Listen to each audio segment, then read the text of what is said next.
It's the supernatural phenomenon that has sunk its teeth into the world's neck and refused to let go.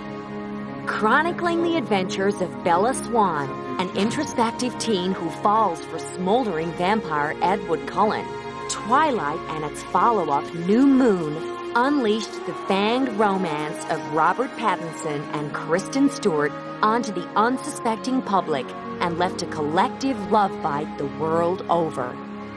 Even the director of Twilight, Catherine Hardwicke, admitted the twosome's on-screen sizzle was obvious for all to see from the start, and the result was pure electricity.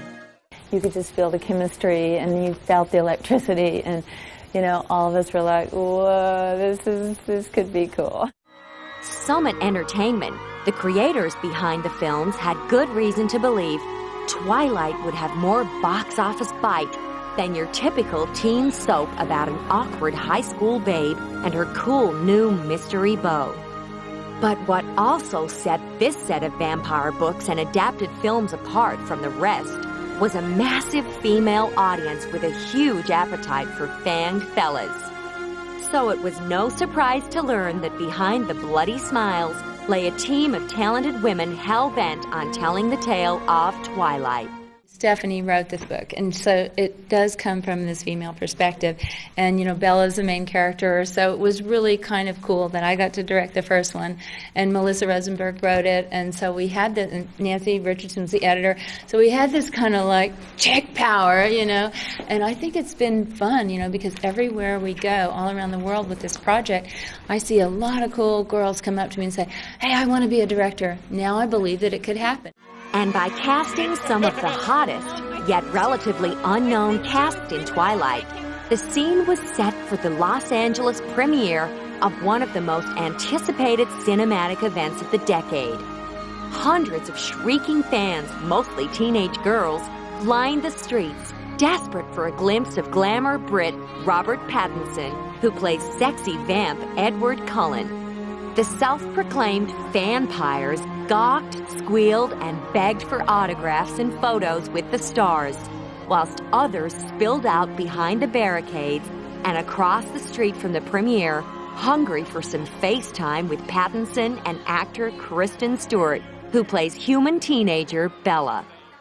It's a Thursday night, and there are a whole bunch of teenagers here who should be at home studying for finals or something. I don't know what. But there they are screaming in line, going crazy over the fact that Twilight begins at 12:01 a.m. tonight. Even the stars of the film were trying to explain the film's appeal. If only they could be heard above the screaming masses. I mean, I think they've just been waiting for such a long time to just have something to connect to with the books instead of just being in their imaginations. It's the most distracting thing in the world. So what were the fans so desperate to find out from their otherworldly friends? What's it like kissing vampires? That's basically the main question. And your answer? Don't have one. Oh, they literally do not ask a single thing. They just, like, most people just scream. Some people cry. I mean, just completely nuts. Author and life force behind the Twilight series of books, Stephanie Meyer, was more than happy to see her fans in the flesh. You know, a lot of them, they're really sweet. They don't want anything from me. They're just so happy to say thank you. I mean, I don't feel like I got so much out of the experience of just writing it. So for me, that was enough. And that I could make them happy too is really cool. I love that. Schoolgirls were the first to be gathered into the Twilight fold, drawn in by the all-consuming possessiveness of Bella and Edward's forbidden love. Reading like a confessional, it's been compared to a young girl's diary, loaded with compulsive detail and teen angst. And with the Twilight hype growing every day, Warner Brothers even decided to bump Harry Potter and the Half-Blood Prince in order to grab a prime date just before Thanksgiving, one of the busiest weekends of the year at movie theaters. But it wasn't just young girls clamoring to get tickets for the Fright Fest of the decade and declaring their love for all things vampiric. Well, you know what? I'll tell you, we are just finding that this book is kind of bringing us back to that time when we were 15. We're a group of soccer moms. We've been passing the book all over the soccer fields. We've left our soccer players at home, and we're here to just act like we're 15 tonight. And there were similar scenes across the other side of the world when the main man himself, Robert Pattinson, made an appearance in London's Leicester Square for the British premiere of Twilight. An Englishman himself, Robert was still coming to grips with his new status as a teenage sex symbol. No, I mean, I just turn off a place and people scream. It just feels like my job. I don't know. It's like, that's all I do. Fans waited for hours in the winter cold to catch a glimpse of the tousle-haired star and greeted him and his co-star Kristen Stewart with screams and cheers that eclipsed the LA launch, even surprising Kristen herself. Yeah, it is much bigger than the one that we had in LA. It's cool because I think our studio was like, don't expect anything, it's not going to be so big over there, and apparently they were wrong. We were all very wrong. And although the books that inspired the film weren't as popular in the UK as in the US, the film's romantic storyline was still on track to set hearts aflutter and capture the chick flick market, despite its cast of unknowns and the scant appeal for guys. The global success of the film came as a complete surprise to all those involved, not least because of its lack of big-budget special effects. I made a bet as a joke with my manager to say that it made, like, how much it would make opening weekend, and it made that much. It's like, it made 80 million, it was like 5 million off. Like, no one expected it. It beat Bond opening weekend. It's like, what? It's completely nuts. Yeah, we had no idea. We signed on to the movie thinking it was like sort of an indie. I mean, we knew that we had a very devoted fan base, but we thought it was like very exclusive. So yeah, this is crazy. But the fans knew why they were there and who they were there to see, namely R. Pats himself. His hair! He's sexy! His hair! He's so beautiful in his own way! He's like unique and he's British, that's why we love him! Even the man of the moment himself was struggling to explain why Twilight was causing scenes of vampire mania never witnessed on this scale before. I guess vampires in general, I think people sort of outside the genre, isn't it? I think that's why. There's a lot of people are always going to relate to that, but you know, they're not wanted by anyone. They're sort of parasites on humanity, so I guess that's kind of why.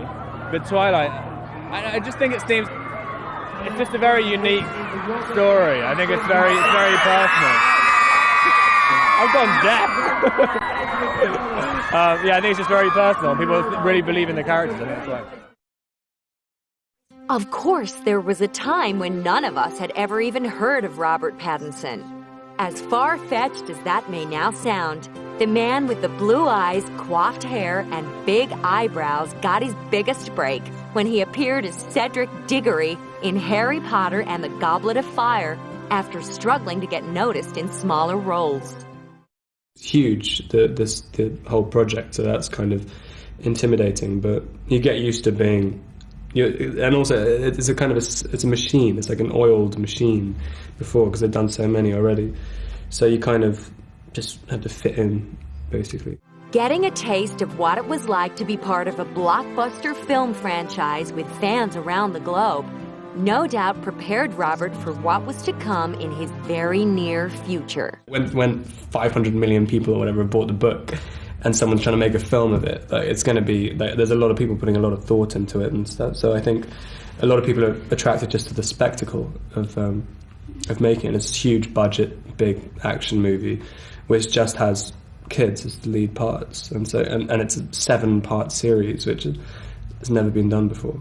But just when the Harry Potter frenzy was beginning to subside, Pattinson found himself in a new tween favorite, one with plenty of bite.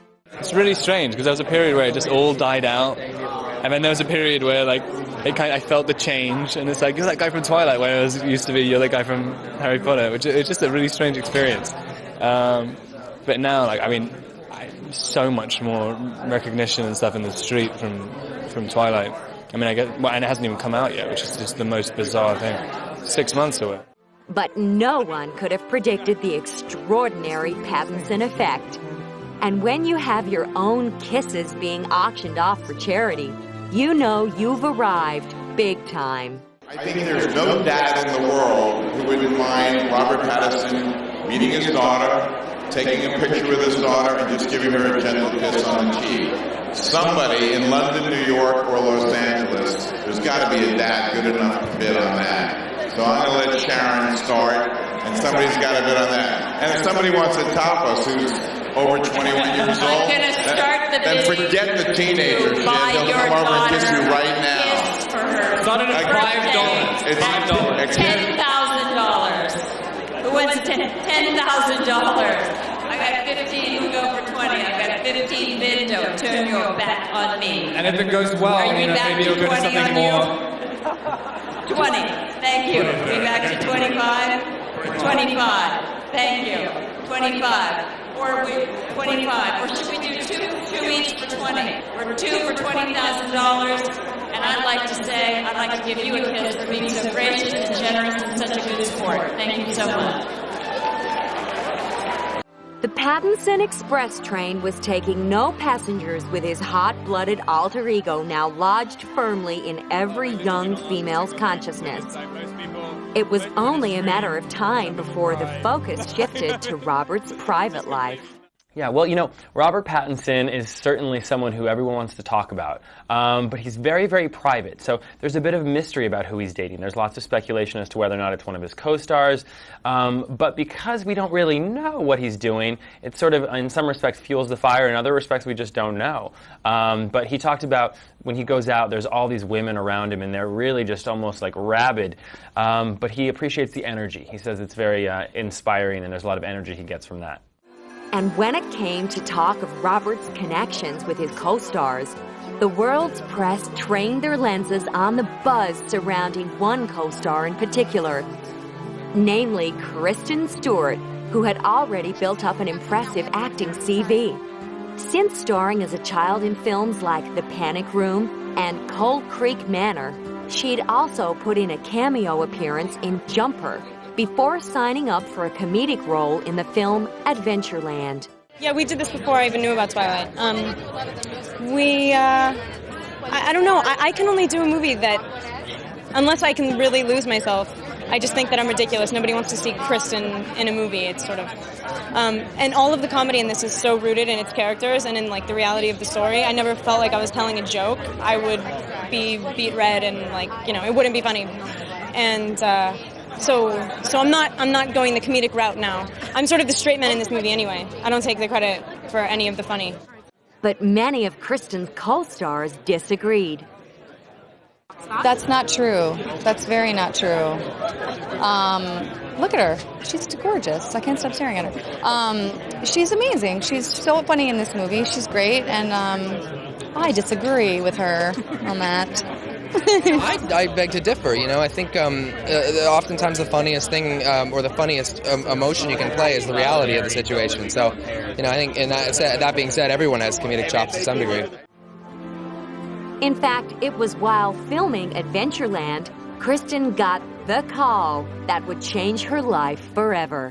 One day she came to set and said, oh, the director of this movie came and auditioned me, and it looks like I got the part, and it's a vampire movie. It seems cool. Another stellar star to emerge from the depths of the Twilight phenomenon is the brooding Taylor Lautner, who plays Jacob. However, with the sequel New Moon looming on the horizon, Taylor had some serious beefing up to do in order to reprise his role. Right, I mean, we all know that Jacob's character transforms mentally, but physically as well, from Twilight to New Moon. And when I was filming Twilight, I knew that I had to do something about that, or I wasn't going to fit Jacob's description. And I don't want to do that to the fans. So immediately after filming Twilight, I started hitting the gym, trying to put on as much muscle as possible, and it all worked out. Taylor Lautner's teen appeal was secured with a brief but highly publicized fling with fellow teen star Taylor Swift. With him and Robert Pattinson chewing up screen time in Twilight and the upcoming New Moon, there was a serious decision facing female fans all over the world. You were either Team Edward or Team Jacob. New Moon saw director Chris Weitz come on board and stamp his seal of approval on the highly anticipated sequel that was destined to set hearts alight and female pulses pumping. And when it got down to what the fans were after, Chris knew all too well what to dish up. Actually, there's a lot of the key, well, there's two key romances, really. There's a lot of Edward and Bella in this movie, but there's also this great new element of Edward and Jacob, and Taylor has done this incredible job of embodying the character. So, no, I don't think fans who want loads of Rob Pattinson will be disappointed, and I don't think fans who are keen to see Jacob will be disappointed either. Chris was constantly amazed at both the professionalism and dedication of all the young stars, particularly with the amount of pressure piling up on them. I think it's really quite a challenge to suddenly be thrust into the limelight to the extent that these young people have. And I don't know how I would deal with it myself, frankly, even at the age of 39. But to be 19 or to be 23 and to be chased around, although it sounds like a lot of fun, is actually not only dangerous, but occasionally a bit, nerve-wracking. And from the actor's point of view, there were definite advantages to having someone new at the helm. I think it's awesome that we get to switch up the directing styles for each movie. Yeah, I think that's cool too. Chris is like one of the most nurturing guys. He's so concerned that everyone's comfortable and like happy, and that he's doing the right thing to make sure that the environment that you're in is the one that's going to give him the most, like in terms of performance. And for me, in the whole series, this is definitely like the lowest that she gets, and so it's nice to have someone who is just so considerate. In the Twilight saga New Moon, Edward Cullen and his family leave Forks, Washington, after Bella's blood is shed in a minor accident during her birthday celebration, which proves too intense for the vampire family. At first heartbroken, Bella finds comfort in reckless living and forms an even closer friendship with Jacob Black. The Cullens may be gone, but Bella continues to face danger in different ways. When Robert Pattinson arrived in sunny Cannes to promote the latest installment of the Twilight saga, the female feeding frenzy started all over again. The difference this time, though, underneath all the screaming, was that the pale, dashing man from the British Isles finally seemed to be getting used to all of the attention. I guess I've kind of a certain amount of acceptance. I mean, you can't just keep going, what's going on? I don't get it. But I mean, it just kind of gets old after a while. But I mean, it is still strange though. I mean, I just don't get the immediate recognition thing where, like, you know, I was in Frankfurt airport yesterday and like people just immediately know who you are. It's never like, are you, it's just like, can I have a photo? It's like, you not, I'm not him. I get that all the time. Reprising his role as teenage vampire Edward Cullen, this time Robert found it easy to dip his toe back into Twilight waters. Different experience working on it. Because I think mainly because I'm a supporting role in it, and so I felt pretty relaxed all the time. I didn't really have to hold it. So not that I had to last time. Kristen essentially holds the movie, but like I know I felt way more stressed out last time, and this time I knew how everything was working, and because of the success of the last one, no one gave me any stress about anything. They were just like, yeah, just do your thing. So it was really nice. It was a really nice experience working on it. But in an answer to concerns about security issues on set, Robert shrugged off rumors that he had been swamped by obsessive fans. I think it was actually we had tons and tons of security, but then at the end of the day, actually hardly anyone knew we were shooting all the time. It was kind of unnecessary. I'm walking around with like 3 guys following me around all the time, and like no one ever turned up. There was never any infiltrators. Refreshingly, as often seen with British actors, Robert seems to have maintained a level head when it comes to all the Hollywood hype. And even though these days he's getting used to the role he has to play off-screen, that of superstar, he still puts a cap on the amount of information he's willing to share with the press. I kind of try and limit it as much as possible because I don't really have much to say about anything. I think I've used up all my anecdotes. I just start stealing other people's. I just watch other people's interviews and then just say what they say. But I mean, Yeah, I mean, yeah, it is a little bit worrying when he's like, that guy's like a tape. He doesn't even have a personality. I mean, yeah. Taking its success to a whole other level, Twilight was predictably a huge hit at Comic-Con in San Diego. A huge convention for movie geeks the world over, Comic-Con gives fans and stars an excuse to mingle and celebrate the movies. And of course, when the stars of the Twilight series made an appearance, they set off a stampede. I'm excited this time around. I mean, the first time, we really had no idea what it was or what was going to happen, so we kind of walked in and was just blown away. This time we know what's coming, so we're just really excited to be back and see all the fans again. Yeah, no, I hate how nervous I get, but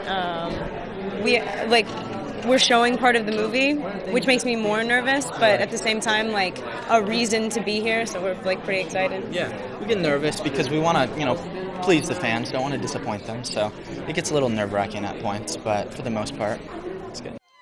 Meanwhile, Robert, too, was just trying to make sense of the fanatics and the way they worship at the altar of all things Twilight. That is a very strange, I mean, I don't know how much really bigger it can get than that, because I mean, it's like every day there's someone who comes up and says something about Twilight to me now, so, and I don't even look like I do in the movie in real life, so like...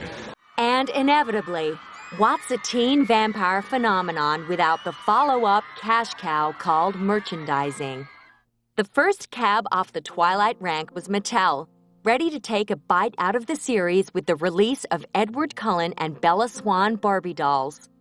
With teens and twihards the world over falling for the story of a teenager who falls for a vampire, it was no surprise to see sales soared way above initial projections.